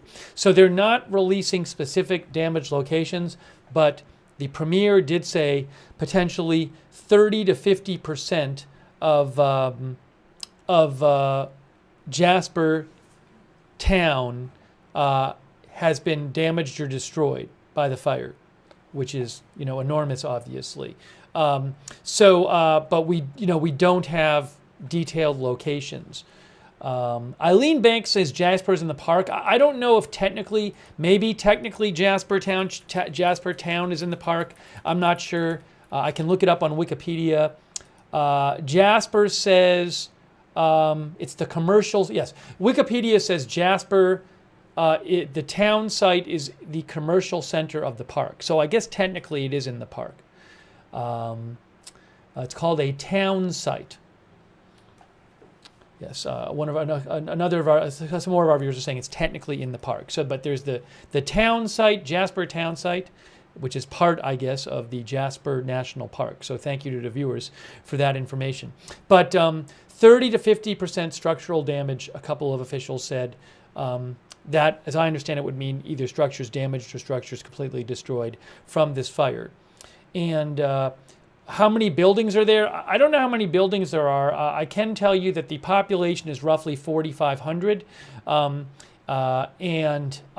If you look at this map here from Google Maps, oops, let me get that off the screen here. If you look at this map from Google Maps, and I need to make this a little smaller so you guys can see it here. It's not that big. It's only about like 1.5 miles from here to here, and maybe 2 miles from here to here. So it's not that big, you know, area-wise. It looks like, I've never been there. It looks like it was absolutely lovely. And just, you can see on Google Maps here, just what the town looks like here. Oops, I'm trying to take you through some of the streets here, and it's not really working, and I don't know why. So let me try to do this here. Yeah, let me just do this for a second here. Just to give you a sense of better what it looks like there. Let's try this here. Half Irish says Jasper is an important part of many of our childhoods. So I'm just showing you some street view from Google of what it looks like in the town there. But it's not that big. But again, according to the Premier and other officials, 30 to 50% structural damage. And there's a couple videos floating around that are apparently legit, and some photos. I can't show them. They're not verified, and I don't own the rights to those things. I've been posting some of those on my social media at Lookner, and you can find them floating around. So I'm not going to show those on the air. But yeah, it looks like it's a really devastating blow to the town. Teresa says, gorgeous little town. So I want to read some of your comments here. And Chatty Charlie says, my cousins were raised there. I spent time as a child, many great memories. And I'm going to replay what the Premier had to say in a second. She got very choked up at the start of the press conference when she was talking about it. Sarah 55 says, I loved going there. Some people sent me some stuff too, and I'm sorry I didn't have really time to get to it. Yeah, and again, I cannot show the various footage people are showing on social media. I don't own the footage, so I can't show it. But there are a bunch of people who have posted stuff, so I appreciate people sending it to me.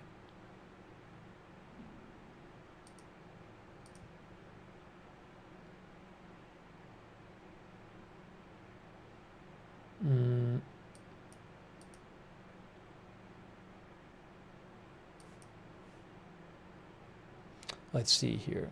Yeah, and I'm just looking at some of the videos people have sent me and stuff.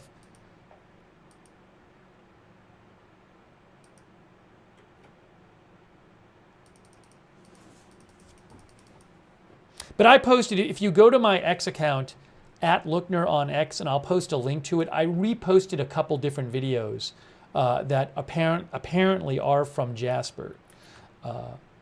But no, I can't steal other news outlets' footage. So I'll post a link to my X account in the chat. It's at Lookner on X. But if you go there, I posted a couple videos from these other accounts, and you can see the videos there on my X account, or you just go right to those other accounts. But they're there. So just go there, and you can. Of the last 4 or 5 posts, 2 of them are those videos. I'm going to read a few more comments here, and also I'm gonna replay. I want to replay what the Premier said. But this fire, it started Monday night is when the fire started. There were 2 fires started according to the Jasper Park Service. Let me show you what they had to say. Here, look at this. So you can see this is from Jasper National Park. Have they posted after this any more updates? My guess is no, but I will see.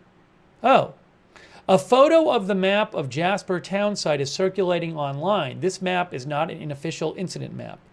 It was a hastily drawn operational map used by structural protection to identify areas to focus their response efforts. It does not represent damage to specific properties or the extent of damage to any individual area of property. As noted in our 10:30 a.m. update, this accuracy of information is critical because it directly impacts community members. We will share more information as soon as we can ensure its accuracy. So a couple hours ago, they said the first report of fire in the area was one fire to the northeast of town and one fire to the south of town. And those reports were on Monday night. And within 48 hours, that's as of yesterday or last night, the wildfires reached the town. So they were reported started Monday night. They reached the town late Wednesday. About 25,000 people were evacuated from the town and the park. No injuries reported that I've heard about. This says all residents, visitors, and responders are safe. But we did hear in the press conference that potentially 30 to 50% of the town has been damaged or destroyed. 30 to 50% structural damage. So that is obviously very serious damage. Quick thanks for your support. Ronald Kame, KLM, Katya T, USA Extreme Weather, Princess Teapot, Ryan L, 4955, A201, Nina K, Derek Elkins, and Farquad and Zero Moose. As I said earlier, thoughts to the people of Jasper and everybody in Canada and around the world who might have ties to this area. A number of our viewers have been saying that they have gone there as children and they visited there and it's an important place to them. But it sounds like the town has been just severely damaged. Let me, real quick, why don't I just play for you guys? Amanda Mosher says, I'm so sad. Dutchie is watching from Edmonton. Let me show you guys, if you didn't see it, the first part of the press conference when the premier just started speaking, she was very emotional and very broken up. So this was, I'm going to replay this right now. What I need to do is get it queued up for you here. Give me one moment.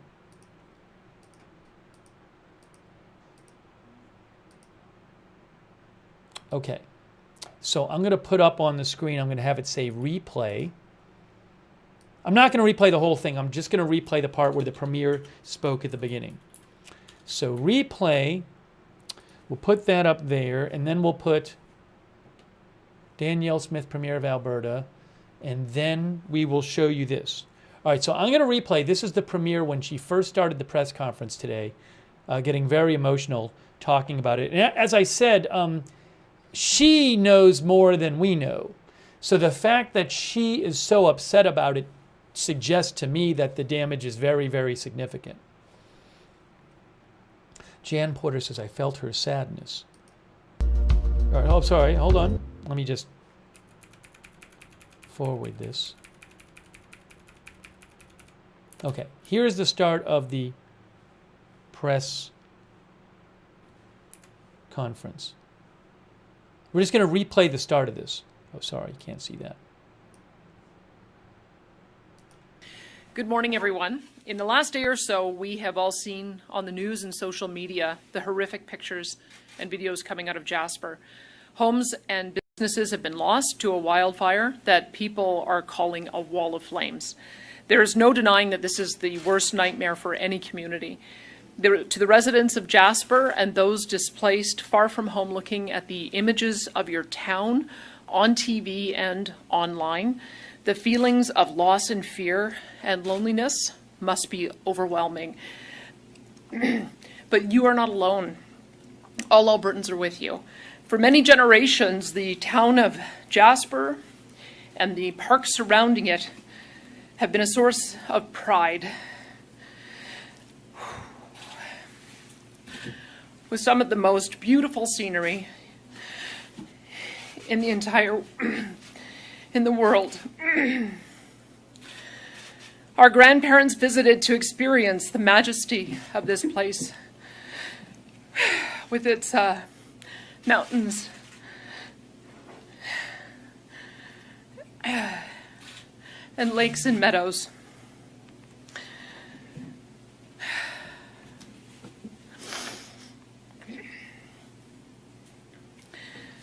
They took our parents, who then took us to this special spot that they'd spent time in as children. And now we take our own kids and our own loved ones and visitors from around the world to feel that same feeling that you get with your first glimpse of the mountains on the horizon.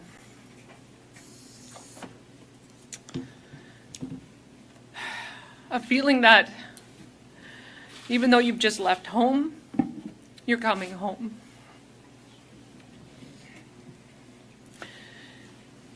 And so although those of us who experience Jasper as visitors can't imagine what it feels like to be a Jasperite right now, we share this sense of loss with all of those who live in the town, who care for it, and who have helped build it. Jasper, we will continue to stand by you, and as everyone works to get their feet back under them, and as we look forward to recovery. Right now, the wildfire is still out of control, and crews are working in dangerous conditions to try and protect critical infrastructure in the town. So to the brave men and women currently on the ground in Jasper, I want to express my deep gratitude and the gratitude of all Albertans. Whether you are part of the initial efforts or whether you were activated and drove in there last night or early this morning, there really are not enough words to express our thanks and our wishes for your safety and your success. Once again, you've put yourselves on the front lines in a show of true heroism. Thank you for your bravery and your commitment to keeping Albertans safe. Well, I will leave the specific details on the situation and the efforts of those fighting it to Ministers Todd Loewen and Minister Mike Ellis, as well as to our Alberta wildfire officials here with us today, Stephen Lacroix from the Emergency Management Agency and Christy Tucker from Forestry. Let me assure you that Alberta is doing all that we can. Our Emergency Management Cabinet Committee meeting has been meeting daily for the last several days, and will continue to do so. I have been in communication with the Federal Minister of Public Safety. All right, so I just wanted to replay you the start of that press conference. Hang on 1 second here, too. Hold on. I also wanted to mention Premier. I think I've been saying premier, but according to Wikipedia, it's pronounced Premier. Premier. One of our viewers mentioned that too, so I think I've been pronouncing the word wrong. Premier. I guess how that's pronounced in Canada. Premier Danielle Smith. So thanks to the viewer for messaging about that. Really, really sad. LNG says, awful, I really appreciate her raw emotions. Allie says, nothing wrong with it always showing emotion. She is not a robot. Joey B says, hard to watch. Thoughts are with the people of Jasper.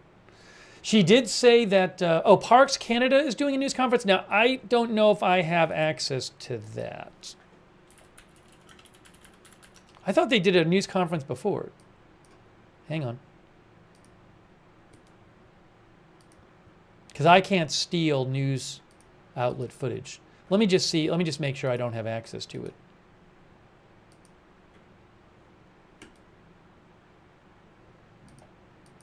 Hang on.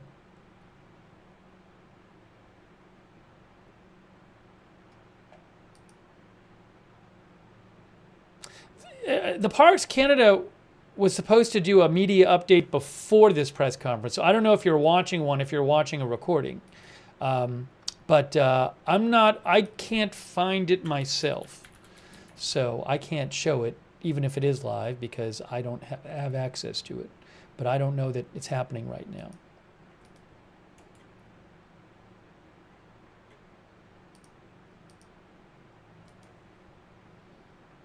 Have they said what started the fire? I don't know. I haven't heard. I don't believe they did in the press conference. Somebody said there was a Zoom call on, one of our viewers said there was a Zoom call on CBC. Again, I can't steal that footage. And somebody said it's on Global News too. Again, I can't steal the footage. Yes. Hold on. I wonder why I can't. Yeah, CBC is showing it from Parks Canada, but I haven't been able to find it myself. I mean, if Parks Canada posts it, I can show it. It's not on their Facebook.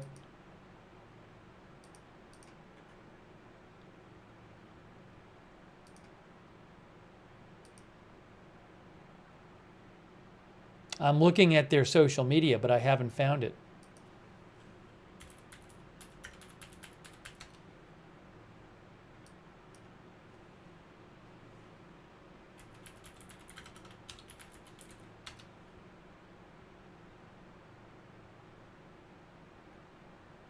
Let me just keep looking here. Maybe I can figure out where it is, where I have access to it. I can't just steal it.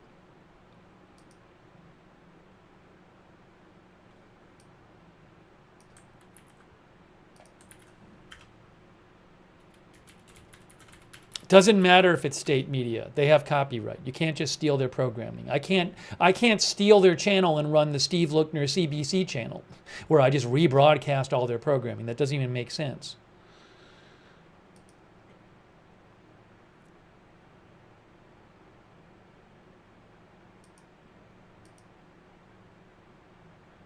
Yeah, so again, I have not found Parks Canada showing their current update. We just watched a press conference with the premier of Alberta, but I can't find I can't show this current update that they're doing this Zoom call thing because I don't have access to it, and I can't steal some news channels footage. So if you want, you go to the CBC site and watch it.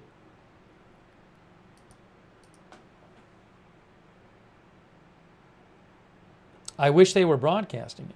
I don't know why they're not.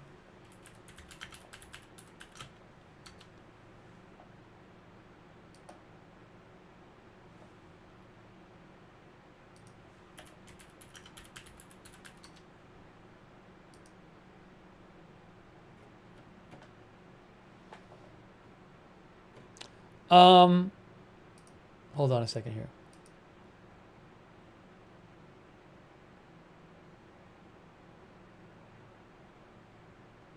Yeah, so somebody, again, our genius, our expert lawyers in the chat are telling me, oh, go to CPAC.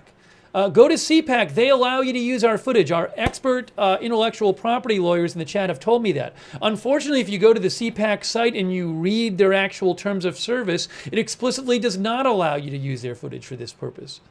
So, I mean, they might have to lose their law license. Our expert lawyers on intellectual property in the chat, the ones who are just saying, "Oh, CPAC allows it." Literally says it in the terms of service.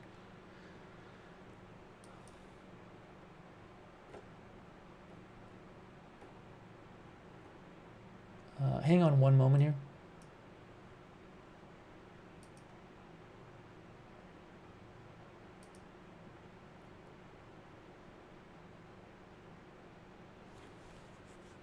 Anyways, you can. It's on other media.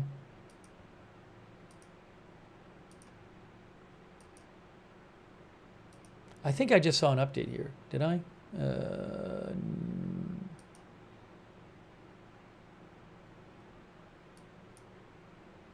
No. Again, I wish I had access to this to that call going on right now in terms of being able to show it to you, but I just don't. I don't own any of the footage.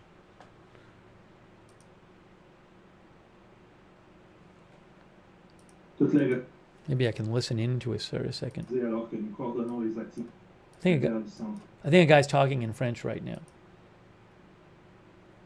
Anyways, you can watch it on CBC, or you can watch it on, maybe CPAC has it or whatever. Go to the CBC website. Let me read a few more comments here.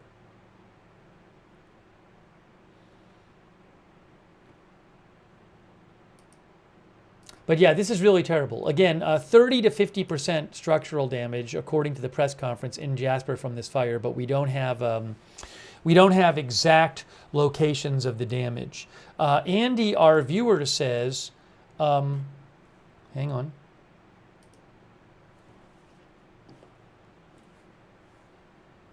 Our viewer Andy says, went with my family as a youngster for summer vacation to Jasper, Alberta, Canada. Revisited on my honeymoon in 1990. It's a shame. The Parks Canada needs to answer. Thank you, Andy, for writing in. Yeah, a lot of our viewers have memories of going to Jasper.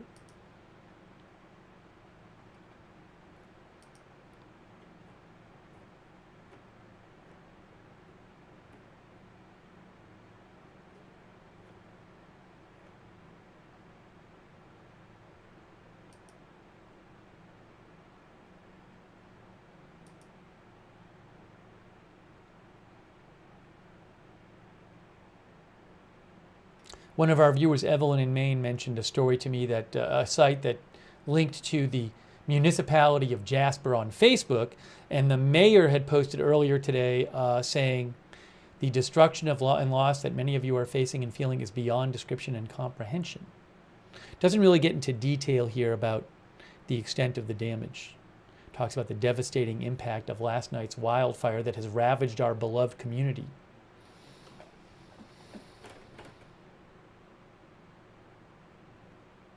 Jan Porter says it's absolutely gorgeous there. And the location, just to be clear, is we're talking about in Alberta, province of Canada, to the west of Edmonton and Calgary here. That's where it is. There's Jasper National Park, and there's the town of Jasper. But it looks like it was a lovely place. Not big, small, you know, couple miles, it looks about 2 miles from here to here, about 1.5 miles from here to here. Around 4,500 residents, but just a lot of it is destroyed or damaged. And the scenery, I mean, just look around at the scenery there.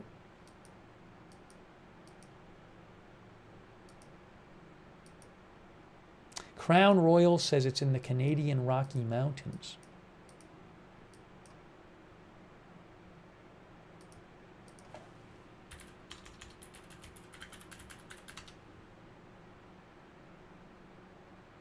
Going to read a few more comments.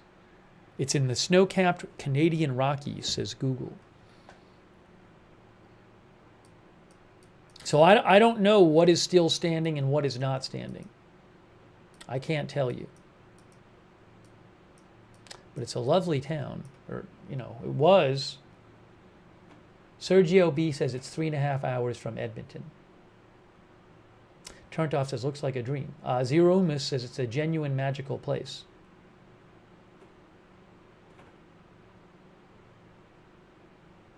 Sergio says that was my road for many years. Glad I'm not there anymore.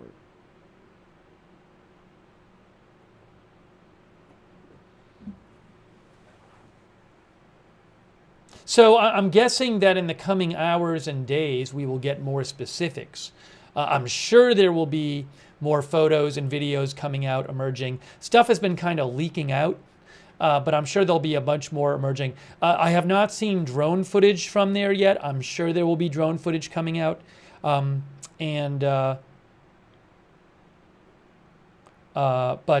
it's not clear right now exactly what is destroyed. I mean, you could look at some of the photos and videos and make some conclusions from those, but we do not have a complete picture of what's standing and what's not standing there. Fourth of Heart says, I wonder if the Jasper Park Lodge is okay. They did post on their social media, I believe.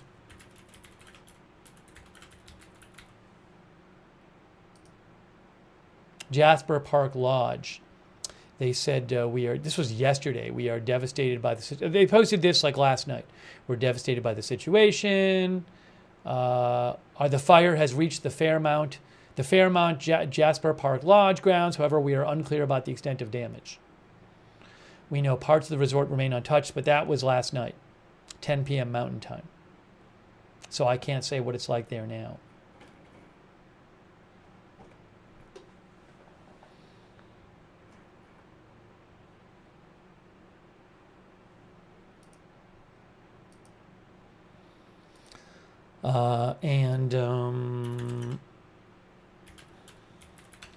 Yeah, around 25,000 people were evacuated, but around 15,000 of those were people visiting the park.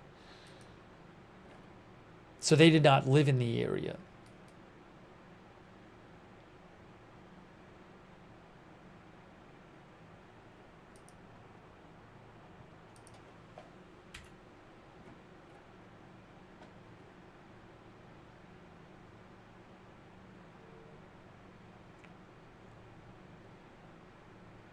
And then, like, Global News interviewed somebody who lived in Jasper and said they left around 2 a.m. this morning. And that person told Global News, this person, Melchior Dressler, that one of the things they said is they said about 60% of the vehicles that were parked around them were on fire.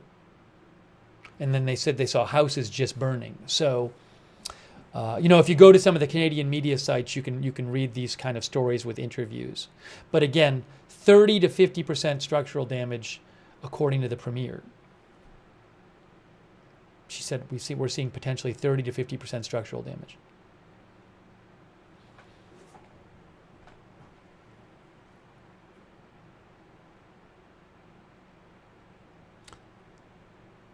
Sergio says there's a gondola that goes up the mountain and you can see all around. It is awesome to see as far as I can.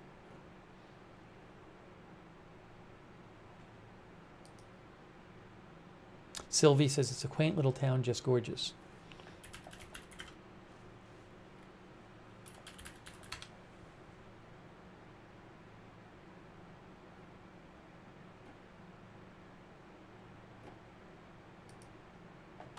And there's the Wikipedia page for Jasper.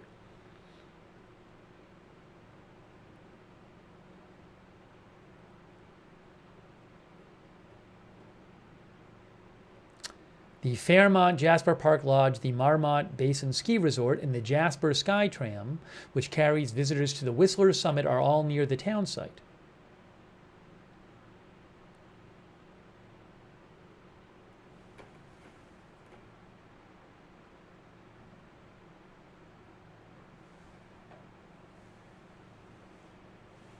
Yeah, I'm not going to get into the other Canada fires right now because it's a bit off topic and I don't really have a background in it, so I haven't really been following it.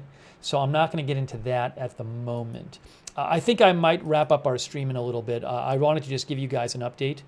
Our viewer Andy, who says he has been there, I think Andy said he has been there, he believes the Petro Canada station and up the street the lodge are gone. That's what Andy believes. I can't confirm that myself.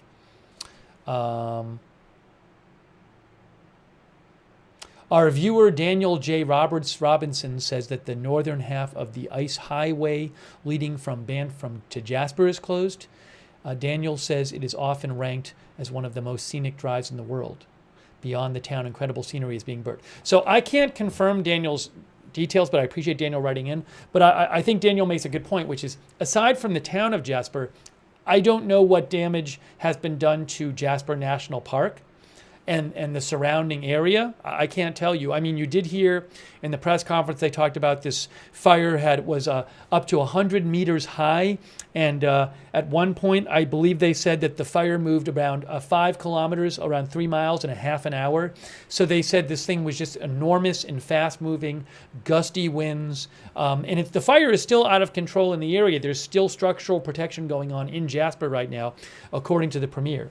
I can't tell you exactly what's going on in exactly the situation right now.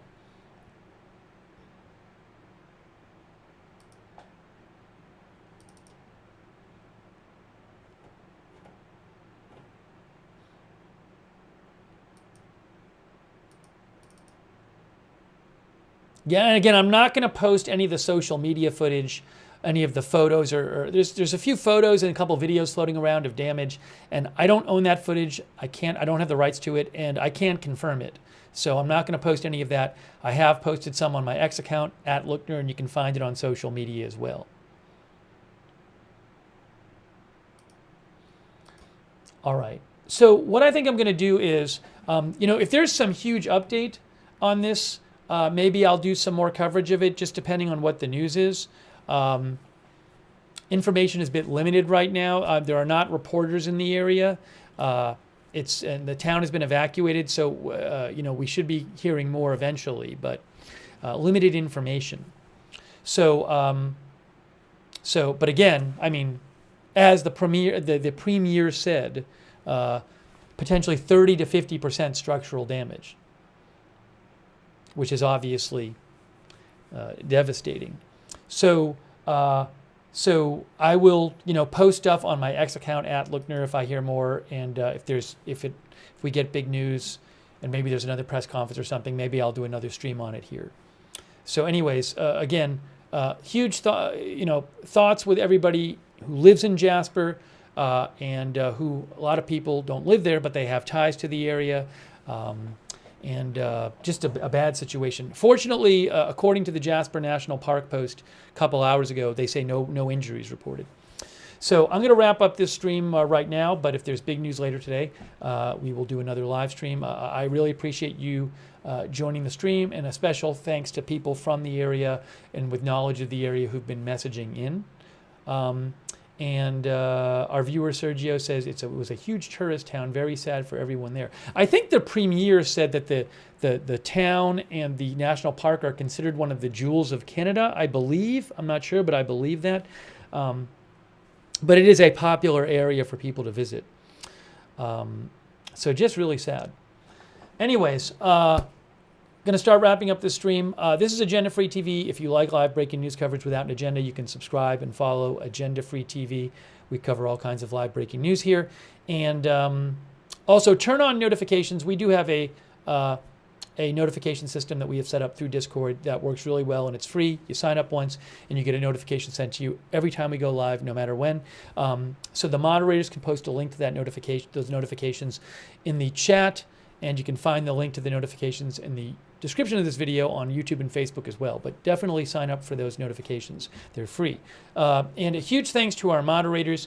We've been on the air a lot lately because there's been a lot of news. So I really, really appreciate our moderators who allow us to have chat rooms. For example, BZ over there on YouTube has been there, and Sabrina, and Sarah55, and all of our other YouTube moderators. Linda Belk and Larry moderate for us on X. All of our Twitch moderators, including people like Big Ball of Yarn, I Got That Fire, David Green, Sarah, Papa Bears, Sharon C54, and Surly Dev. And our Facebook moderators, Paul Anderson, Margaret Riley, much appreciated. Thanks for being there. And thanks, I forget who it was. There was a viewer. I didn't even realize there was going to be a press conference on this, and a viewer actually messaged me earlier today and mentioned this. So I do appreciate the viewer who mentioned the press conference to me so we could get on the air and cover it. Thank you. And thanks to Multi-Corker from Canada for your support. Yeah, some people did donate to the channel. I think I thanked them all, and I do appreciate your support of the channel because that's what allows the channel to exist. Thank you. I'm not aware, by the way, I would have posted it. I have not seen like that the government posted like a Help Jasper donation link. When we're covering an event like this, if I am aware of like some official donation link, I will pass that along. I just haven't heard about this for this incident right now. So thank you to our moderators. And I also want to mention we do have a Discord where you can chat with other viewers when we're not on the air. You can check out the free Discord chat at the same link as the notifications. And thank you to our Discord moderators. And if anybody out there is interested in being a volunteer moderator, that'd be awesome. There's sometimes a wait list, but you can ask our moderators for more information. And one other reminder, if you're on YouTube and you watch the channel, if you subscribe, if you want to turn on the YouTube notifications, you kind of have to do this funky thing, which is you have to click the notifications bell. Oops, it's not a replay. Click the notifications bell. Click the notifications bell here, and then choose all notifications. That's what you got to do on YouTube to turn the YouTube notifications on. Sarah D says no fund and generally not done up here in Canada. That's what Sarah D says, our viewer. I appreciate the viewers posting information from Canada. Melissa Terry, our viewer, says, really sorry to hear that for them. So hard to start over. I want to thank our subscribers over there on Facebook. Thanks for supporting the channel, like Eve Richards, Lou Green, Robert Rial II, Margaret Riley, Kay Lowry Body, Duster Singer, Billy Joe Drage, Brian Utpatel. Thanks for the support. Thanks for your support, subscribers on Facebook. Thanks also to our Twitch subscribers for supporting the channel like Gina Pina, Wall Street and Shaggy, Jax Haku, Annie Cush, Farquad67, Rolila, and all of our other Wolflar and all of our other subscribers over there on Twitch, Tegrity Farmer Bob as well, and Big Ball of Yarn, our other subscribers, thank you. And our YouTube members, such as Barry, CAC813, KLM, Marty Hagwood, Cheryl Simpson, Spacey11, Jean Romaine, Pat W., Evelyn in Maine, Neeby, thanks for being a member, Marla V., Buffalo Women, Unknown, Allie T., Barry Differently Twisted, and Barbs, and Rod K4DSX, Mrs. G, thank you for being members, Cheryl Simpson, Lucky Minute, Storm Laughter, Flamingo Hurricane, and Sage Lake, Cherry Sour, Multi Corker, Walter Sheets, Pet Brett, Braden E. Nelson, and all of our other YouTube members, thank you. So we'll just have to wait and see for more information coming out on the specifics of the damage there, but certainly it looks like catastrophic damage in Jasper, Canada from this fire that moved into town last night. So that is it for now. I will post updates on my X account, which is @Lookner on X, where I cover breaking news. So if I hear updates during the day, I will post it there. And you can find, I posted a couple of the videos that have been floating around on my X account. @Lookner on X is where I'll post breaking news updates. That is it for now. Thank you for joining our live coverage of the press conference of the devastating wildfire that has hit Jasper in Alberta, Canada. And we will see you soon with more live breaking news coverage right here at Agenda Free TV.